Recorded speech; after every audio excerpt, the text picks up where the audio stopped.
Entitled mother demands my seat because her child deserves it, completely ignoring my chemotherapy treatment. This incident happened about 7 months ago. I had been diagnosed with nasal cavity cancer a year prior. While the tumor was thankfully contained, I had to undergo aggressive chemotherapy to shrink it before surgery. A side effect was severe hair loss, including my eyebrows and eyelashes. I wore a wig because, being a larger guy, I didn't want to be mistaken for someone with less than savory ideologies. One day, after a particularly grueling chemo session at the hospital, I took the bus home. It's the only route, and it was completely packed. Feeling awful from the treatment, I managed to get a seat from a kind gentleman who understood my situation. 2 stops later, an entitled mother and her roughly 12-year-old son boarded. Within moments, she scanned the bus, spotted me, and began pushing her way down the aisle towards my seat. She stopped beside me and spoke, her tone already demanding. "Excuse me, could you let my son sit down?" I replied, a bit confused. "Me? Who else?" She retorted, "Oh, I'm sorry, but I'm just coming from the hospital," and I started to explain. She cut me off immediately. "So are we. My boy just broke his leg. We're straight from the ER." This was clearly a lie. Her son stood next to her, perfectly fine, looking incredibly embarrassed. "He's standing right there. He seems fine," I pointed out. She leaned in, her voice rising. "Listen here, boy. My child deserves to sit down." I tried again, trying to appeal to her understanding. "Look, madam, I apologize, but I just finished a chemotherapy session. I really need to sit and rest." I lifted my wig slightly, revealing my bald head. At this point, she lost it. She started screaming directly in my face, "Stop making excuses and get off the damn seat, you filthy skinhead piece of trash." I was stunned into silence. The son was trying desperately to calm his mother, and the entire bus was staring. She then grabbed my arm and tried to physically yank me out of the seat. I held on tight, thankfully not falling. Suddenly, an older gentleman across the aisle intervened. "Will you shut the hell up, you stupid woman?" She whirled on him. "Who do you think you're talking to?" He spoke calmly but with clear authority. "Stop assaulting other passengers or I will be forced to step in. Anyone with eyes can see this man is unwell." "No, he's just a damn skinhead," she shrieked. "He has no eyebrows, you idiot," the gentleman shot back. This comment seemed to enrage her even more. She spun around and punched the older gentleman in the face. The bus fell silent in shock. The son looked like he wanted the ground to swallow him whole. Then the gentleman said something that changed everything. "Alright, that's it. Harassing passengers, physical assault against a passenger, and now assaulting an officer. You are in serious trouble, ma'am." He pulled out a badge. He was a police officer. He told her to stay put, pulled out his phone, and made a call, stating she was under arrest. She went pale. The bus had just stopped, and she tried to bolt, but other passengers blocked her escape, resulting in an additional charge for resisting arrest. At the next stop, a police car was waiting. The entitled mother was taken into custody. Her son apologized to me profusely, and I genuinely felt sorry for him. He was just a kid stuck with a terrible parent. The officer took my statement and asked if I wanted to press charges, which I readily agreed to. He was kind enough to handle everything over the phone, so I didn't need to go to the station. The entitled mother ended up serving some jail time and had to do community service. I got a wild story and the satisfaction of seeing immediate consequences for her awful behavior. It was a stark reminder that people capable of such entitlement and cruelty truly exist. Talk about instant karma. Punching an off-duty cop after demanding a seat? You love to see it. Hit subscribe if you want more entitled parent failures. My entitled mother forced me to eat fish despite my allergy, leading to a very public incident. Growing up, I had a known allergy to fish and seafood. Thankfully, it wasn't the life-threatening anaphylactic type, but consuming even small amounts would cause significant discomfort. I'd experience severe stomach pain, intense headaches, and usually end up vomiting. If I ate enough, I'd also break out in small, itchy red hives across my arms. It was a miserable experience, but not one that required an EpiPen or immediate medical intervention, just a lot of unpleasant hours. My mother, for reasons I never fully understood, simply refused to believe I was genuinely allergic. She seemed to think I was being dramatic or trying to be difficult. As a child, I lacked the ability to truly stand up to her or effectively communicate the severity of my reaction. This meant she would frequently try to force me to eat dishes containing fish or seafood, ostensibly to prove I wasn't allergic. Each time I would get sick, and each time she would largely ignore my suffering, dismissing it as something else or simply my fault. This went on for years. I dreaded mealtimes when I suspected fish might be involved, and I learned to be wary of certain dishes. It was frustrating and isolating, feeling like my own parent didn't believe me about something that caused me physical distress. One particular day, my mother was hosting a dinner party. She had invited several guests over, people she wanted to impress. I was around 9 years old at the time. I was dressed up nicely and brought out to greet the guests, as was customary. I was already feeling a mix of nerves about being paraded around and the usual weariness from dealing with my mother's disbelief about my allergy. However, I was also getting to an age where I was starting to feel a growing resentment about being made sick repeatedly. During the dinner, my mother came over to me with a plate. On it was a fish cutlet, a common dish made from fish mixed with vegetables, rolled into a ball, coated in batter, and deep fried. It was presented as a treat, but I immediately recognized the main ingredient. My mother held it out to me, expecting me to take it and eat it without question as I usually did, albeit reluctantly. But this time, something inside me snapped. Seeing the opportunity presented by the audience of guests, I decided I had had enough. I looked at the fish cutlet and then up at my mother. In a voice that was probably louder than intended, I stated clearly, "I can't eat that. I'm allergic to fish." My mother's smile faltered slightly, but she quickly regained her composure. "No, you're not," she said dismissively, pushing the plate closer. "Eat it." I pushed back, feeling a surge of defiance. "I am allergic. I'll throw up if I eat it." Now, anyone familiar with the culture knows that losing face in front of guests is a major concern for many Asian parents. My mother was particularly sensitive about maintaining an image of control and authority, especially over her child. The idea of me contradicting her and potentially causing a scene about an imaginary allergy was unacceptable to her. She couldn't back down now without appearing unable to discipline me. Her face hardened.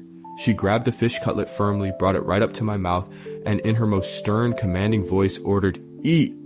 I looked at her face, saw the determination there, and knew there was no getting out of it in that moment, without escalating things further in a way I wasn't prepared for. So I opened my mouth and ate the fish cutlet. I swallowed it down, the taste unpleasant, knowing what was likely coming. I tried to act normal for a few minutes, mingling awkwardly with the guests, but the familiar signs of a reaction began almost immediately. My stomach started to cramp, a dull ache began behind my eyes, and I felt a wave of nausea wash over me. About 10 minutes after eating the cutlet, the feeling became unbearable. I walked over to where my mother was chatting animatedly with some of her guests. I tugged on the edge of her sari to get her attention, feeling incredibly unwell. "I don't feel well," I managed to say just before my body decided it couldn't hold on any longer. I threw up violently. I vomited directly onto my mother's expensive sari, splattering the intricate fabric. The projectile vomit also hit the equally expensive carpet she was so proud of, and I did all of this in full view of every single guest present. The conversation stopped dead. All eyes were on us. My mother had cultivated a public reputation as a kind, generous, charitable, and deeply religious woman. She was mortified. In front of her esteemed guests, she couldn't possibly react with anger or disbelief. She had to maintain her facade. So despite the mess and the public humiliation, she put on a show of sympathetic concern, quickly ushering me away and sending me off to bed to recover. It was messy, embarrassing, and unpleasant, but it worked. The very public, undeniable evidence of my reaction, caused directly by her forcing me to eat the fish, finally got through to her. After that disastrous dinner party, she never again tried to make me eat fish or seafood. The risk of another public incident outweighed her strange need to deny my allergy. Entitled Mother Demands Stranger's Face Mask for Her Child and Gets Tasered. My husband and I were at a large retail store, navigating the slightly surreal atmosphere of shopping during a period of increased caution. We were there to pick up potting soil, planning some home improvement projects to pass the time indoors. Many items in the store had a limit of 2 per customer, and we assumed this applied to everything, so we were getting 2 bags each of a few different types of soil. As my husband was loading the last of our 8 bags onto our cart in the relatively quiet garden center, we heard it. The unmistakable sound of entitled outrage. A woman's voice, loud and indignant, cut through the air. "Are you kidding me?" We, along with the few other people around, turned to look. To my slight surprise, she didn't have the stereotypical Karen haircut, just looked like a visibly stressed mother with a child tugging on her hand and an overflowing shopping basket. I almost felt a fleeting moment of sympathy until I realized she was pointing directly at us. "You can't buy that many. You are hoarding," she accused. My husband, calm amidst her storm, replied, Yes, we can. We're getting 2 each, which is the limit. She scoffed. Oh, you don't fool me. I know what you're doing. My husband, not one for lengthy arguments, simply said, so do I. Now leave us alone. The woman huffed dramatically, yanked her child, and stormed back inside the store, presumably to complain to an employee. We had already paid for our soil bags in the garden center, so we finished loading the cart and headed towards the parking lot to load the car. Just as the automatic doors slid open behind us, we heard her voice again from inside, shouting, "Aro dida, that, and now they're stealing." Great. After loading the soil into our vehicle, we decided to return the cart and browse for some plants. By the time we got back to the entrance area, the entitled mother had apparently given up on convincing the employee that we were criminals and had moved on to a new target, trying to cut in line at the register. Her argument was that she had a child and her basket was so full and heavy, surely she could just quickly jump ahead. She was attempting to bypass a young woman, likely college age, who was wearing a distinctive face covering, not a medical mask but a black fabric neck gaiter with a spooky wolf teeth design printed on it. It honestly gave the girl a bit of an intimidating look, despite her casual clothing. The young woman, whom I'll call Mask Girl, was simply shaking her head no. We dropped off our cart and went inside to join the line ourselves. That's when the main event began to unfold. Karen and Mask Girl were near the register, clearly in a confrontation. It looked like Mask Girl had finished her transaction, but Karen had stopped her before she could leave. Karen still had her full basket, so she hadn't checked out yet. It was clear this woman had, as they say, checked out mentally. Karen was speaking loudly. But you don't even need it now, you're leaving. My son could get sick because you won't give it to him, and he needs it. Mask Girl responded firmly, absolutely not, you can't have it. Back off, lady. Karen pressed on, shifting tactics. But my son really likes it, and it's obviously made for boys anyway. Why would you even want to wear something so scary? Mask Girl didn't budge. Because I like it, and it has my germs on it. Why would you put a stranger's mask on your kid? Ugh, why are you being so rude? Karen whined. You wouldn't let us go through the checkout first, and now you're making my son very upset. Mask Girl's patience was clearly wearing thin. Your problem, not mine. Mask Girl turned to leave, and that's when Karen did something unbelievable. She reached out and grabbed the back of Mask Girl's neck gaiter. The atmosphere in the line, which had been one of passive observation, instantly changed. People around us gasped. My husband took a step forward. Mask Girl, her head tucking down slightly, pivoted towards Karen with the focused intensity of someone ready to defend themselves. Karen seemed about to say something, perhaps a final demand, but she only got out the first word, don't, when a loud, sharp crack echoed through the store. The sound was startling. I looked around, momentarily confused, thinking something might have fallen from the ceiling. Out of the corner of my eye, I saw Karen's body seize up. She dropped to the floor, writhing and groaning. Mask Girl, incredibly, had pulled out a taser, a small device that looked like a mini flashlight, and deployed it. She had just incapacitated the entitled mother right there on the floor. For a moment, everyone was frozen in stunned silence. Then chaos erupted. A security guard rushed over, followed by more employees. Mask Girl stood calmly, appearing completely unfazed, as if this was a routine occurrence. Karen's son started screaming that the wolf girl had killed his mother, despite the fact that she was clearly alive, albeit incapacitated and sobbing on the ground. The people who had been in line began talking over each other, all trying to explain what they had witnessed to the security guard. We stood there for a couple of minutes, watching the pandemonium unfold. Karen started to make demands from her position on the floor, yelling for an ambulance, the police, a lawyer, and various other figures. My husband caught the eye of an employee, gestured towards the plants we had picked up, and pointed towards the exit. The employee gave a small nod and a thumbs up, essentially giving us permission to make our escape. We quickly put the plants back and got out of there. We drove home in silence, processing what we had just seen. As my husband pulled into our driveway, we both just burst out laughing. Neither of us had ever witnessed anything remotely like that before. We live in a small, generally laid-back beach town where people are typically pretty mellow. That entitled mother was anything but, and I sincerely hope I never cross paths with her again. Grabbing someone's mask and getting tasered, Mask Girl was not having it. Epic. Entitled mother confronts my teen friend for breastfeeding in public. Gets shut down by restaurant owner. This happened back when I was in high school. One of my closest friends became pregnant and later gave birth to a wonderful baby boy. She took a break from attending school in person to care for her newborn, but continued with online classes so she could still graduate with the rest of our class. We made it a point to hang out on Fridays, often going to local food spots near the school. On this particular Friday, we decided to visit a Chinese restaurant I went to frequently. The little old lady who owned the place, Mrs. L, knew me by name. I liked this restaurant not just for the food, but also because they had a sticker on the front door explicitly stating that breastfeeding was always welcome. This was great because my friend preferred to breastfeed her baby, and finding places that were openly supportive made it much easier for her. We ordered our food and settled into the waiting area. It was a comfortable spot and we were just chatting and relaxing while waiting for our order. The baby started to get fussy, indicating it was time for a feeding. My friend is very discreet. She took out her nursing cover, a light fabric designed for privacy, and covered herself and the baby before beginning to breastfeed him.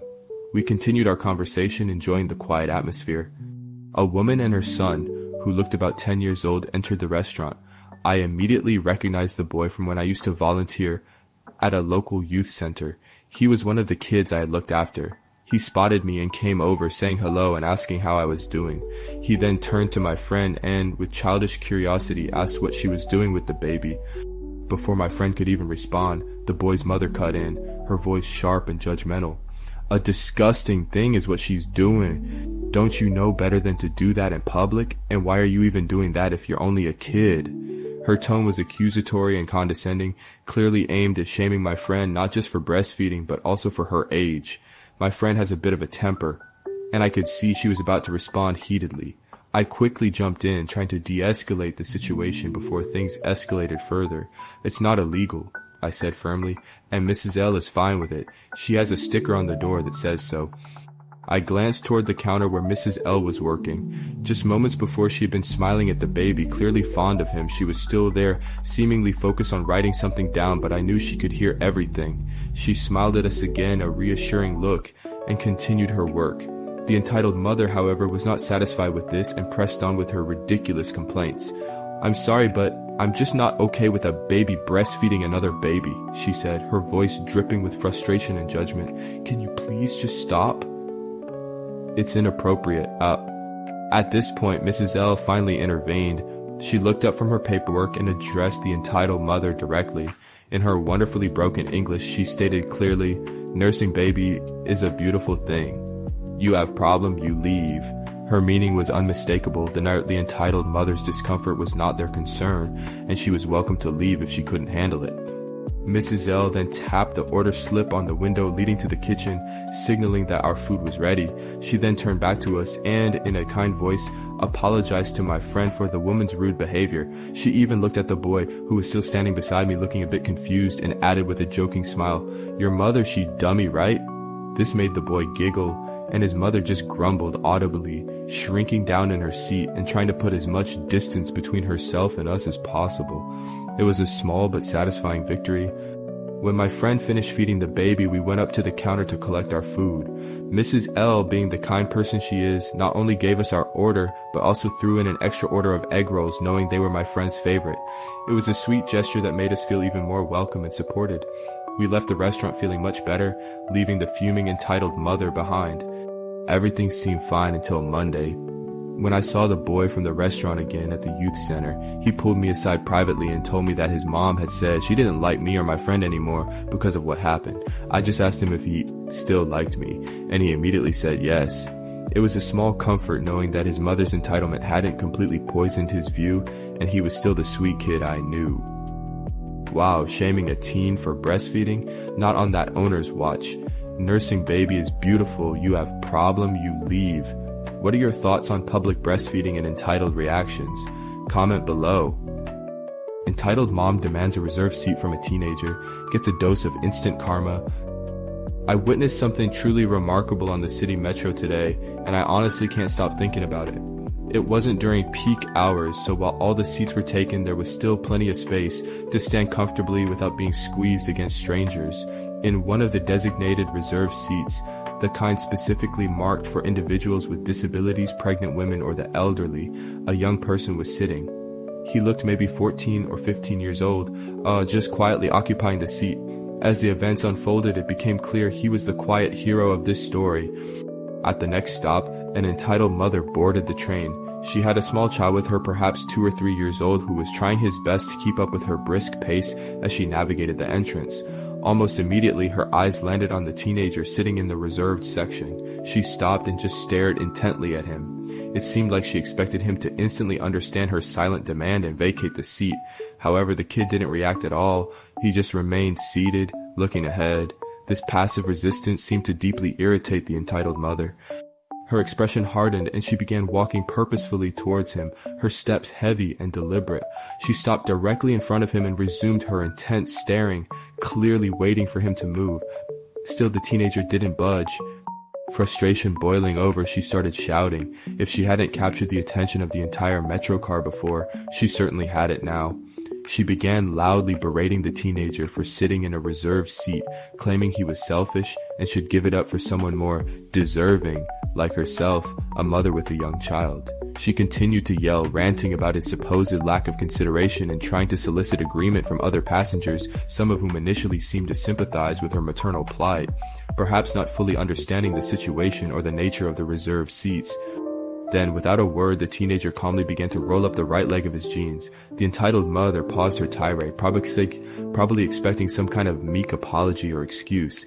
Instead, he reached down, unfastened something near his knee, and detached his artificial leg. He then simply placed the prosthetic limb on the floor directly in front of the entitled mother. The sudden silence in the metro car was deafening. The look on her face was absolutely unforgettable. A perfect blend of shock, horror, and profound embarrassment. Her mouth hung open, her eyes wide, her entire demeanor collapsing in an instant. She didn't say another word. She just slowly backed away from the teenager and his prosthetic leg. She stood in stunned silence for the remainder of the short ride to the next station. As soon as the doors opened, she quickly gathered her child and hurried off the train. It was clearly not her intended stop, but she seemed desperate to escape the situation and the stares of the other passengers who had witnessed the entire exchange. It was a moment of swift, undeniable comeuppance that left everyone on the train in stunned silence, followed by a palpable sense of satisfaction. She wanted his seat, he gave her the boot. Literally, that kid's reaction was perfect. Hope you like these stories. Don't forget to subscribe and tell me which one was your favorite.